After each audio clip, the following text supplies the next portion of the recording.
புதுச்சேரி ரெட்டியார்பாளையத்தில் கழிவறையில் விஷவாயு தாக்கியது 2 பெண்கள் உயிரிழந்தனர். புதுச்சேரி ரெட்டியார்பாளையத்தில் கழிவறையில் விஷவாயு தாக்கியது 2 பெண்கள் உயிரிழந்தனர். கூடுதல் விவரங்களை செய்தியாளர் சண்முகம் வழங்க கேட்கலாம். சண்முகம், வணக்கம். இது குறித்த விவரங்கள். வணக்கம். புதுச்சேரி ரெட்டியார்பாளையம் பகுதியில் கழிவறைக்கு சென்ற மூதாட்டி செந்தாமரை என்பவர் மயங்கி விழுந்துள்ளார்.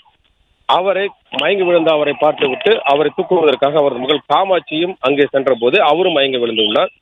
செந்தாமரையை காப்பாற்ற பேத்தி பாக்கியலட்சுமி போகும்போதும் தாய் மற்றும் பாட்டி மயங்கி விழுந்ததை அறிந்து உடனே அவரும் மயங்கி விழுந்துள்ளார். இதில் அந்த கழிவறைக்கு அருகே உள்ள வாய்க்காலில் விஷவாயு தாக்கியிருக்கலாம் என கூறப்படுகிறது. விஷவாயு தாக்கியதால் தான் அவர்கள் மயங்கி விழுந்ததாக அறிந்த அக்கம் பக்கத்தினர் உடனடியாக அவர்கள் 3வரையும் அங்கிருந்து மீட்டு அரசு மருத்துவமனைக்கு கொண்டு சென்றனர். இந்த அரசு மருத்துவ கொண்டு சென்றதில் செந்தாமரை மற்றும் காமாட்சி உயிரிழந்துள்ளனர். தற்போது பாக்கியலட்சுமி தீவிர சிகிச்சை பெற்று வருகிறார். அவரை ஜிப்மர் கொண்டு செல்லக்கூடிய வேலைகள் நடந்து வருகிறது.